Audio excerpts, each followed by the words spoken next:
Top 10 fantasy series I haven't read. Now, I have read a bit more than 200 fantasy books in my life, but there's still so many series I haven't read a single book in. So I thought it would be fun to make a video where I make a prediction of which series will become new all-time favorites of mine. Now, the only criteria here is that I cannot have read a single book in the series for it to be on this list. So it's just a prediction video. And then secondly, I'm going to rank them from the series I think I'm gonna enjoy the least, but I also love them, to the series that I haven't read that I think are going to be all-time new favorites of mine. Hopefully that makes sense. So on the 10th spot, which is a series I haven't read a single book in, obviously, is The Long Price Quartet by Daniel Abraham. Now, I have heard so many great things about this series, but mostly I've heard that it is criminally underrated. Now, last year I read Age of Ash, which is book 1 in the Kithamar trilogy, and I didn't really enjoy it, if I'm being absolutely honest. I didn't connect with the characters or the world. The whole story was just set in a city, so I didn't get particularly excited about it, but I have heard from so many people that Daniel Abraham, he writes some of the best characters in the genre, and that in some ways his writing style is a bit similar to Robin Hobb, which is always ridiculously high praise because Robin Hobb is one of my all-time favorite authors. I know the Long Price Quartet is known for being quite slow-paced, but I don't mind a slow-paced story if the payoff is worth it, and from what I've heard, it is a series that is definitely worth reading if you enjoy character-driven, slow-paced fantasy stories, so hopefully I'll get to it soon. Now on the 9th spot is The Five Warrior Angels by Brian Lee Durfee, a trilogy which I again have heard so many great things about. I have heard that this trilogy is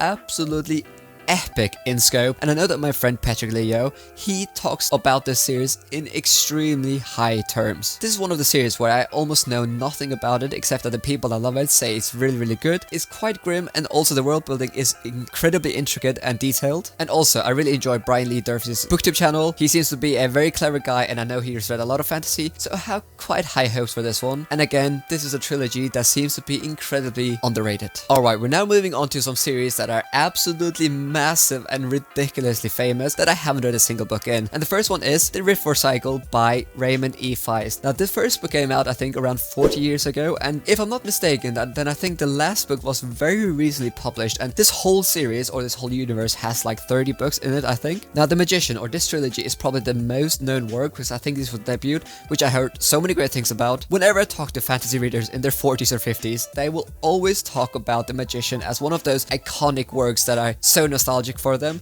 Now, I heard a lot of mother readers have very mixed feelings on it because it's apparently very classic and very tropey, so I'm not particularly confident I would absolutely love it, but I know there is a trilogy afterwards. I'll put it up here because I've forgotten the name, which I know that Patrick Leo says is one of the best trilogies he has ever read. And also, Raymond E. Feist, he is one of the pillars in fantasy. I mean, this series has sold I think around 10 or 15 million copies, and I feel really bad that I haven't read a single Raymond E. Feist book. I'm not sure when I'll get to it, but I definitely want to give at least this trilogy a read, and also the other trilogy I just mentioned. If you have read any Raymond E. Feist, definitely let me know what you think about it. Now on the 7th spot, we have The Dragon Riders of Pern by Anne McCaffrey, which is again a absolutely classic, especially when it comes to the Dragon Rider fantasy genre. And if you know me, I love dragons so much, and Anne McCaffrey, she is probably the most influential writer in recent times when it comes to writing dragons. Maybe only Ursula K. Le Guin and J.R.R. Tolkien are more influential when it comes to writing dragons, but this is again an absolutely massive series. I think it has around 25 or 30 books in total, and it's split into a lot of trilogies and quartets, I believe, and I have heard almost nothing but good things about this series. Now, I know that this is classic fantasy and it doesn't always work that well for me because it feels quite tropey, but what I've heard is that even a lot of people that love modern fantasy also love this series, and it's definitely a series that feels very underrated on booktube, so I definitely need to give it a go. And the first book in this series isn't even that long, so I really don't have any excuse for not at least giving that one a read. On 6th spot of series I haven't read, which I expect to become new favorites, the Lacanius trilogy by James Islington. Now, the reasons why I think this is going to become a new favorite is because firstly, I mean, just look at these covers, but really, apparently this series has time traveling, but is executed in a really good way, which is always a major plus for me. And then secondly, a lot of people say that this is quite inspired by The Wheel of Time, which is one of my all-time favorite series, but apparently this still feels like its own thing, and it feels like it's bringing something new to the table, which which again is ridiculously high praise. And then also I'm just a huge fan of modern fantasy, and if this is a modern fantasy that has Wheel of Time elements and it has time traveling, and obviously I have to mention Patrick Leo, this is one of his all-time favorite trilogies, all of those elements make me quite confident that I will absolutely love this trilogy. Now I am actually really hoping to get to this trilogy this year,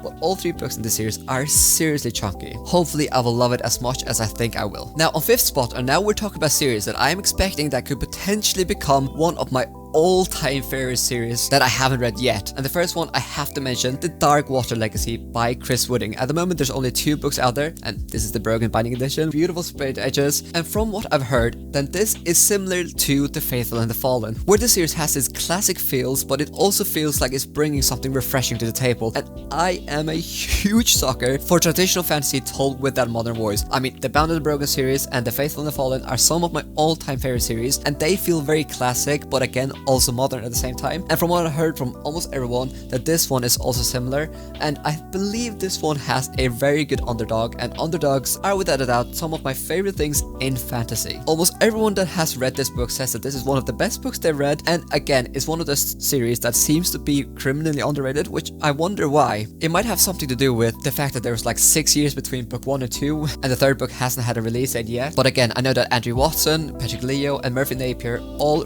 rave about this series. I am definitely expecting this to become one of my all-time favorite series when I eventually pick it up. Now on spot number 4 we have Hyperion by Dan Simmons. Now I believe this is a trilogy, and it is without a doubt one of the most influential and iconic fantasy works in recent times, and I don't think I've ever heard a single bad review about especially the first book, Hyperion. Everyone that reads this says it is incredible. Just to mention a few, Daniel Green and Mike's book review talk about this book in ridiculously high terms, and it's one of the few sci-fi books where I am actually really hopeful that I will absolutely love it. As most of you know, I really struggle with the sci-fi genre, but a lot of people say that Hyperion is a sci-fi novel, but it is incredibly character driven, which just sounds absolutely brilliant. And it's definitely one of those books where I feel quite bad that I haven't read it, but it is on my TBR, and when I pick it up, I am expecting to absolutely love it. Now on 3rd spot, I am expecting this to become my new favorite sci-fi series of all time and potentially help me fall in love with the sci-fi genre, and that is the Red Rising Saga by Pierce Brown, which I believe is going to be a total of 7 books in total. I know, I'm probably the only booktuber in the whole world that hasn't read a single book in this series, and I feel so bad, but I just keep postponing it and I have no idea why, but this is a series I'm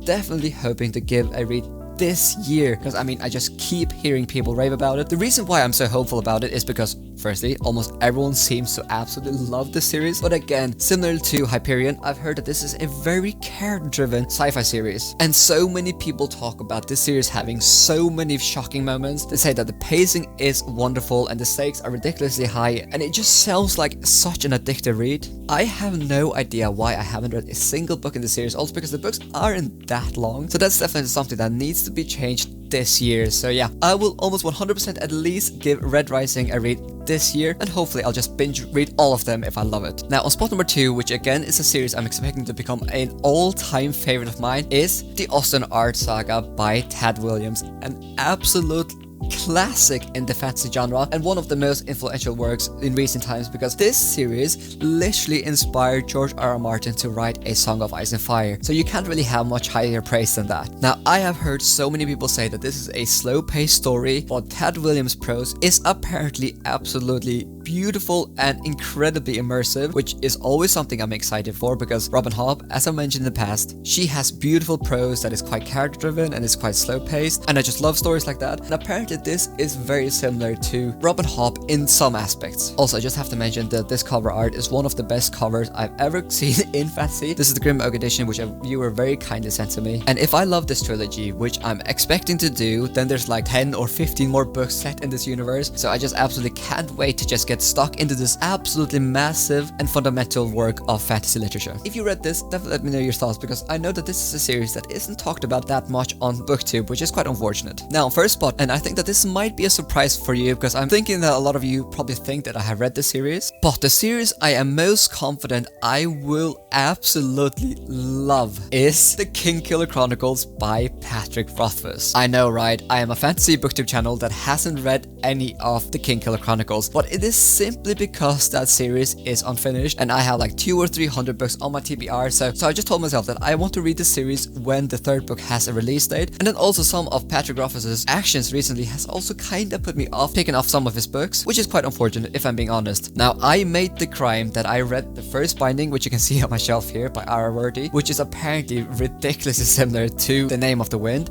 and I loved the first binding. Now, most people say that the first binding is just an inferior version of The Name of the Wind, and if I love the first binding, then it's very likely I will absolutely adore The Name of the Wind. And the reason why I'm so confident I love this is because it has the framing narrative, which I always love. The writing style is apparently ridiculously beautiful, and it is incredibly character driven, which is always one of the things that I just love hearing. Now, I have no idea when I'll get to the series because again, book 3 might never come out, but if it ever has a release date, I'll definitely read all 3 books and I am expecting to absolutely love them. So those are the top 10 fantasy series where I haven't read a single book in, which I'm expecting to become new favorites of mine. If you read any of these 10 series, definitely let me know which one you think I should pick up first. And as always, thank you so much for watching, and a special thanks to my Patreon support over here. I really appreciate it.